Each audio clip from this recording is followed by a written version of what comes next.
Welcome, Sexplorers, to another episode of Sexplorations with me, your host, AdelinaAdler. And today we're talking about something that's super important to me. As soon as I came across it, I knew it had to be shared. That being said, however, a bit of a content warning or trigger warning for our listeners here. The following episode will eventually mention cases referring to rape and or sexual violence. However, as a survivor myself, I can assure you that I will do my best to discuss these sensitive subjects as mindfully as possible.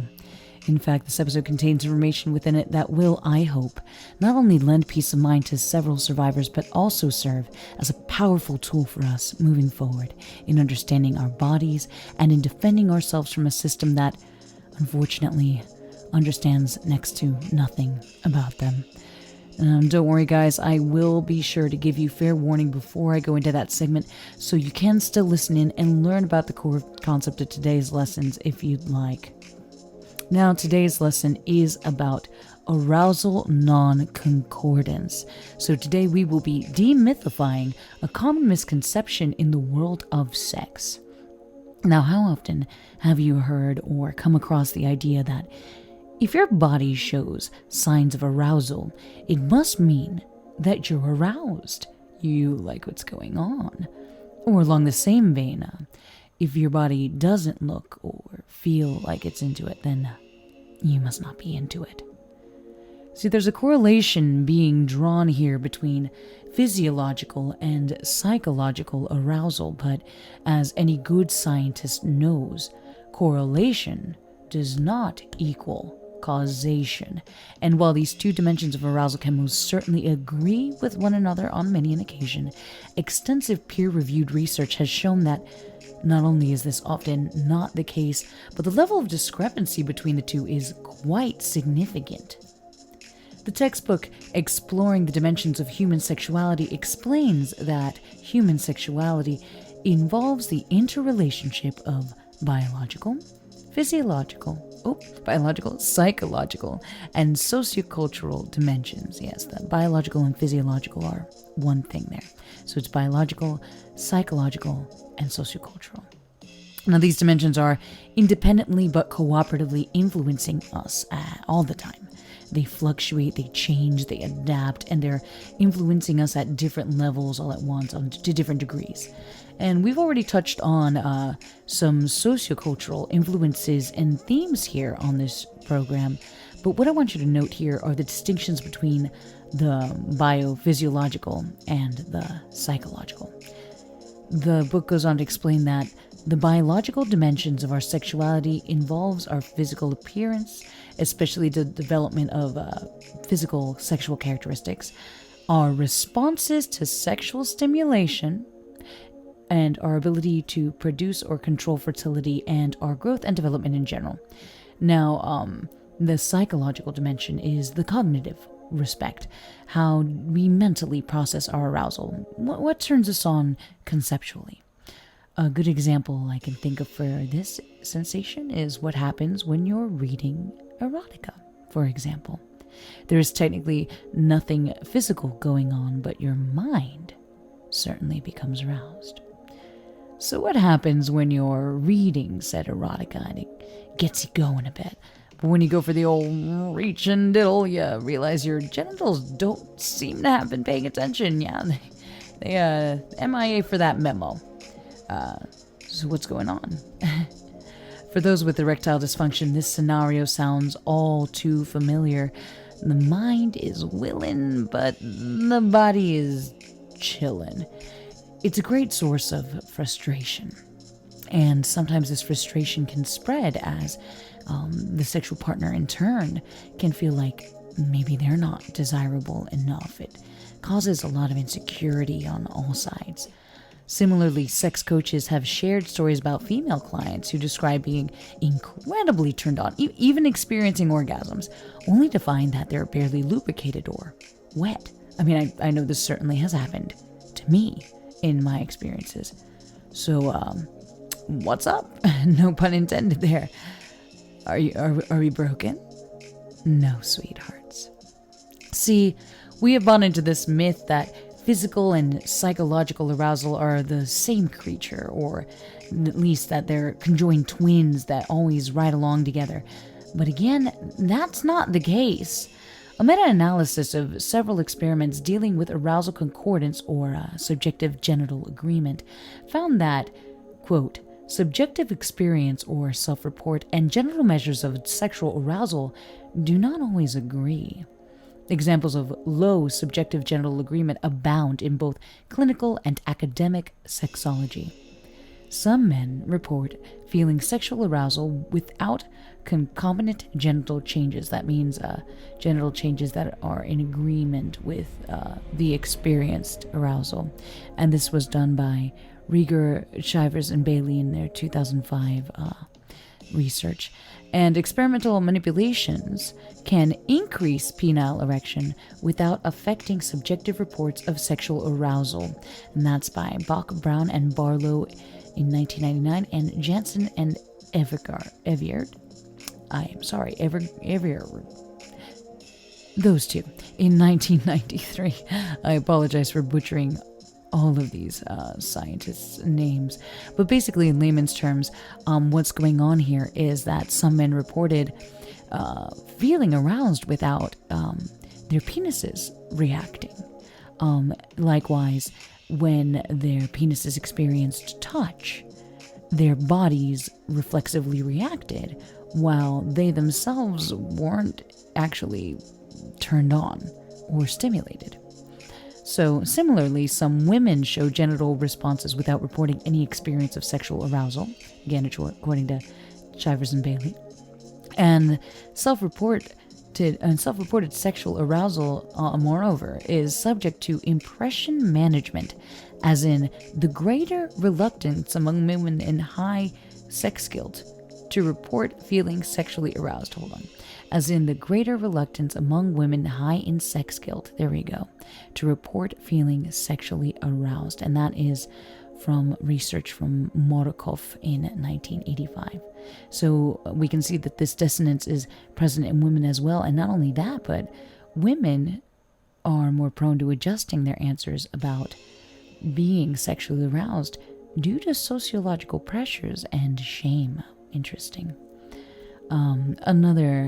Another reference source showed that in studies measuring women's physiological reactions and subjective descriptions of arousal when viewing different kinds of porn, get ready for this, there will be about a 10% overlap between what her genitals are doing and what she dials in as her arousal.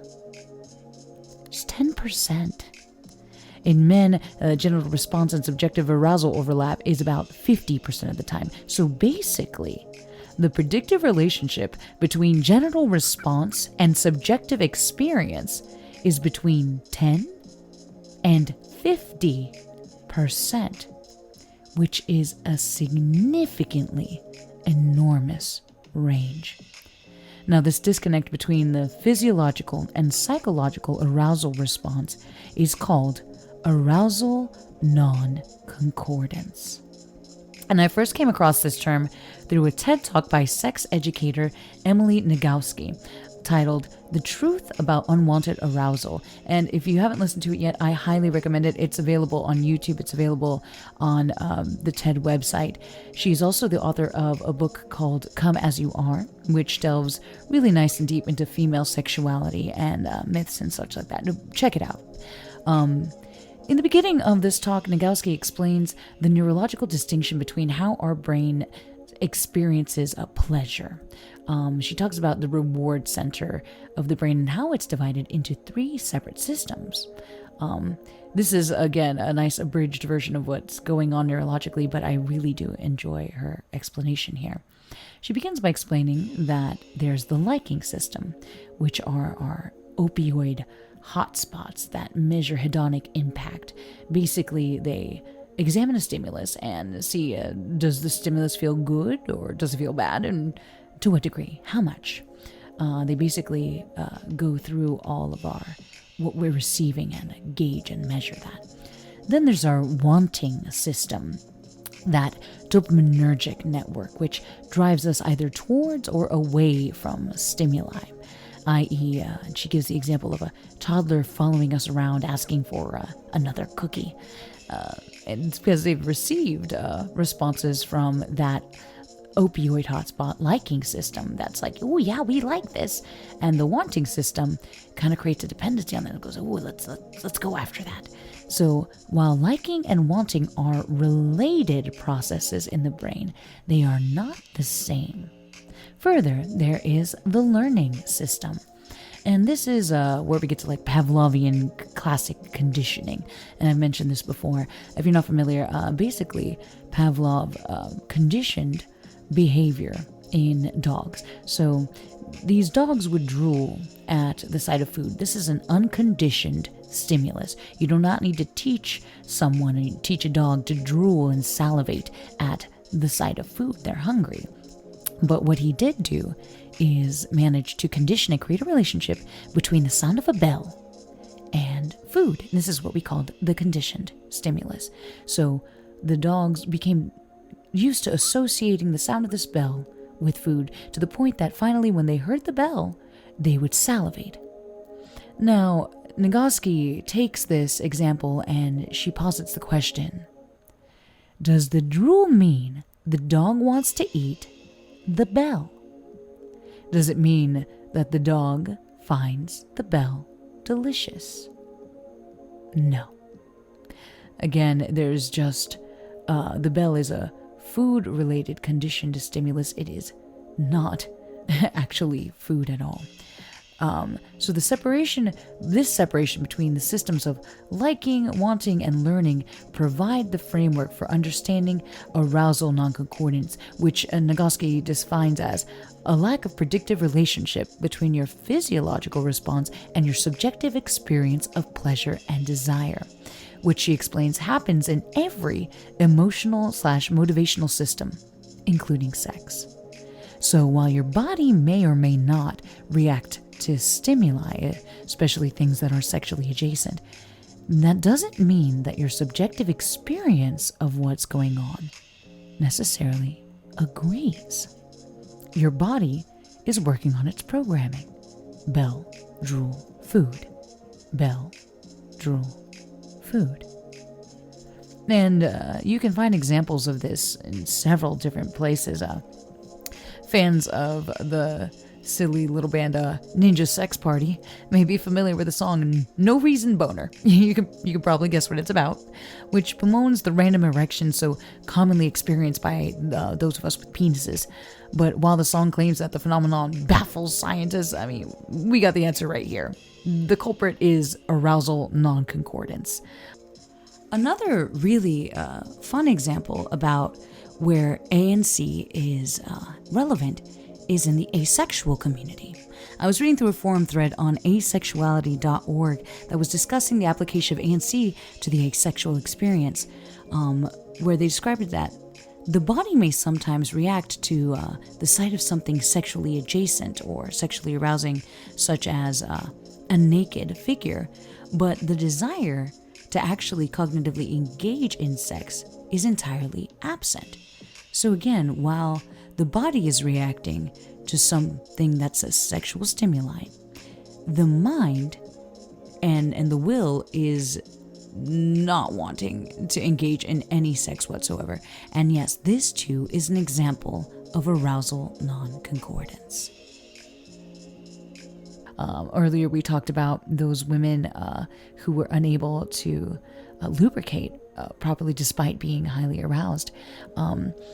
Negoski gives a few other examples, including the story about her friend of hers who was trying out a power play session with a BDSM partner.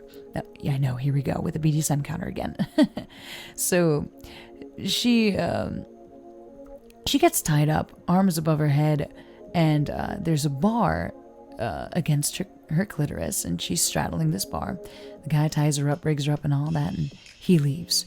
And then she finds that she's bored.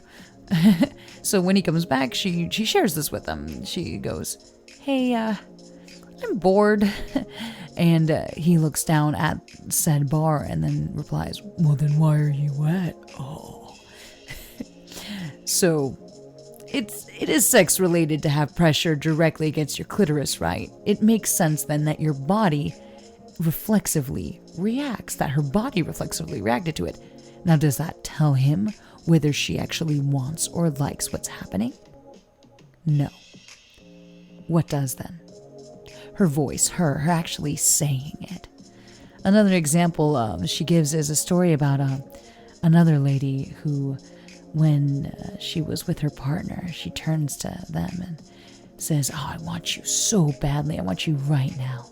But when the partner reached down and, went to go do the diddle, they got really sad and disappointed because she was dry. So the partner just assumed she was being nice. Like, oh, you don't really want it.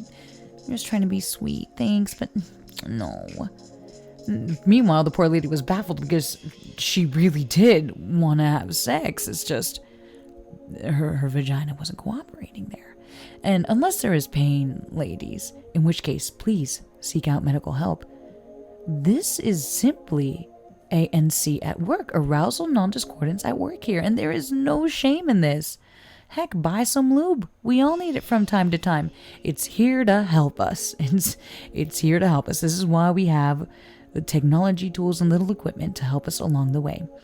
But in all of these things, the only honest measure of consent and what's really turning you on are your words, your reported subjective experience. So speak up, speak out, listen to your mind, not your body. And when someone shares what they want or don't like or don't like with you, listen. Again, this non-predictive relationship happens in every emotional/motivational system we experience. Negoski puts it like this. If you bite into a wormy apple and your mouth waters, and then you decide to not eat the, nasty apple, nobody looks at you and says, well, you say no, but your body says yes. You're drooling. You just don't want to admit you like that nasty apple.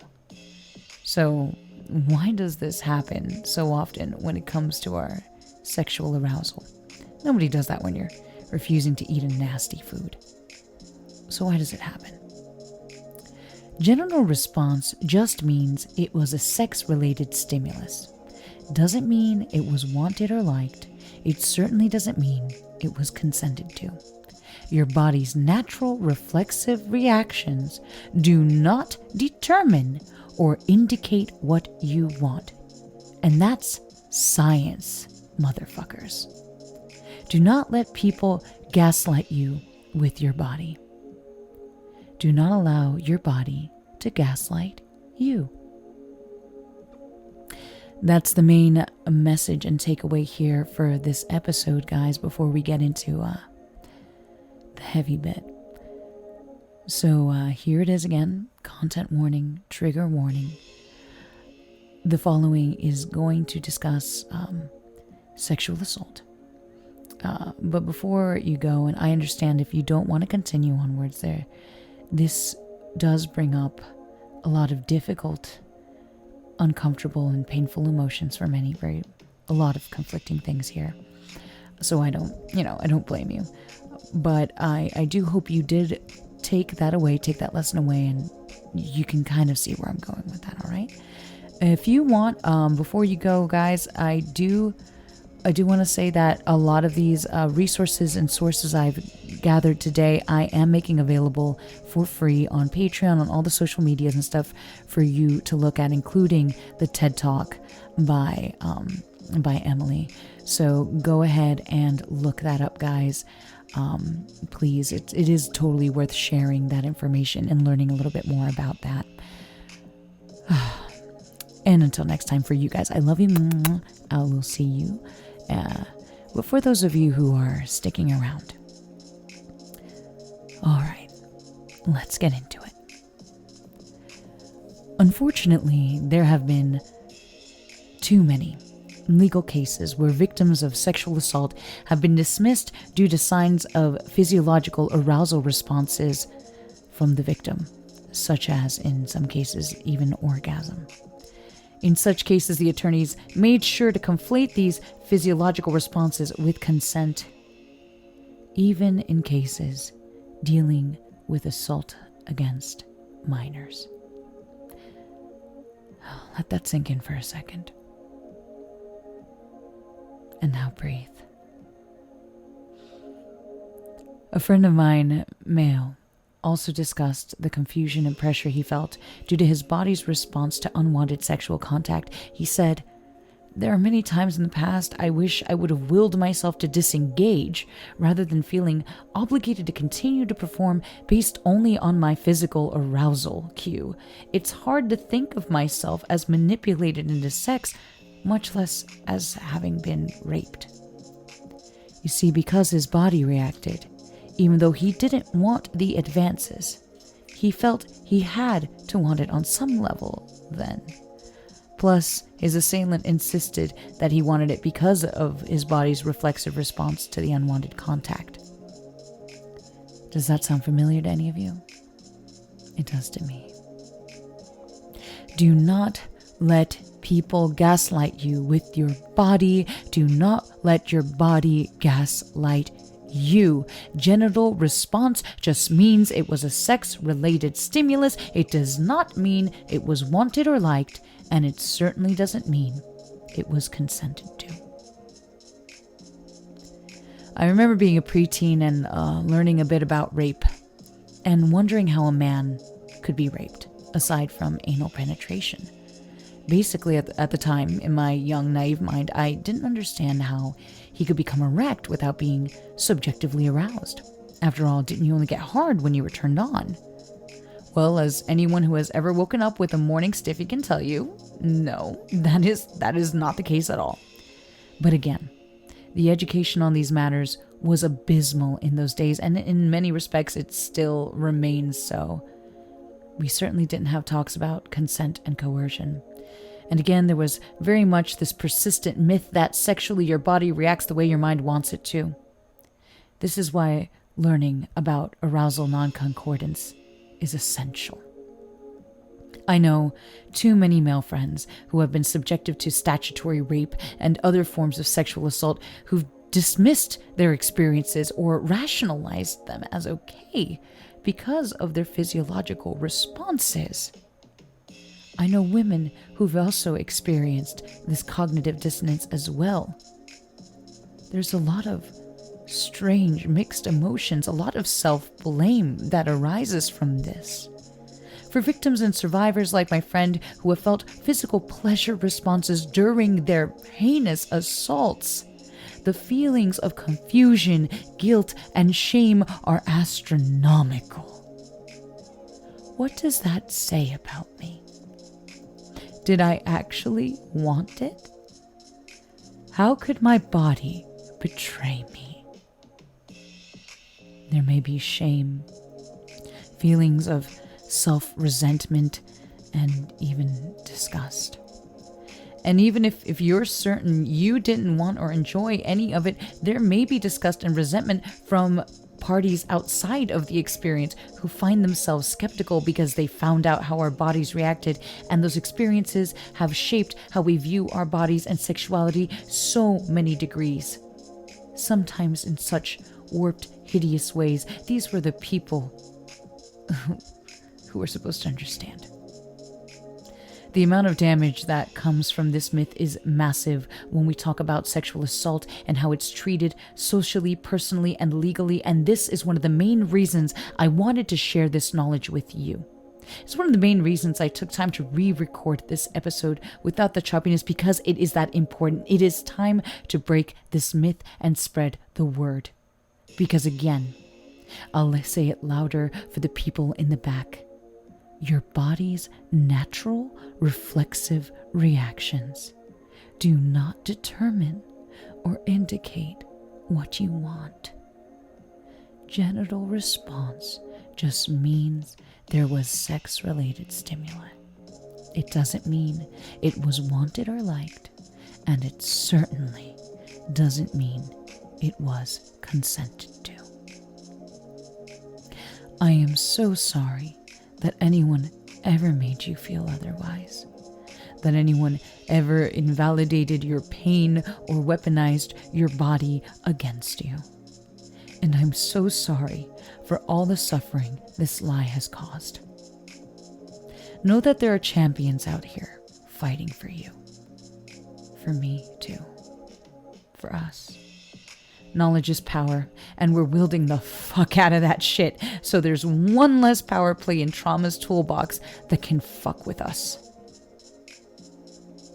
In closing her talk, Negoski invited people to have the brave conversation about arousal non-concordance, and that's why I decided to record this episode, because it's incredibly important for me for so many reasons. It is my earnest hope that awareness about ANC spreads like wildfire. The benefits of getting this knowledge out there can't be overstated. If you'd like information on this, I'll actually be sharing my sources, including the TED Talk by Negoski, both on Patreon and Facebook for public access. Please share the knowledge, even if it's just a conversation with a friend who needs to hear it. Your friend with ED, your friend who wants to know if she's broken, your friends who have faced sexual trauma. This is the kind of information that has profound potential to make the world a significantly better place. So I hope you will share and spread the word. Thanks once again to all my Patreons for your continued support. I appreciate every single bit of you guys. If you want to become a patron, you can find me at patreon.com/Sexplorations. Again, that is patreon.com/Sexplorations. Thanks to my patrons so far: Devin Tyler, Chris Elliott, RD Hannah, Emily Sievert, and our one-time donors, Natty Sunshine and her friend from Germany, as well as Papa Bruce. Thank you guys. We're getting closer and closer to my 1,500 benchmark. Once I reach that goal, I will sign up for the Somatica Institute's certification classes, guys. So I'm already at $500. We're almost there.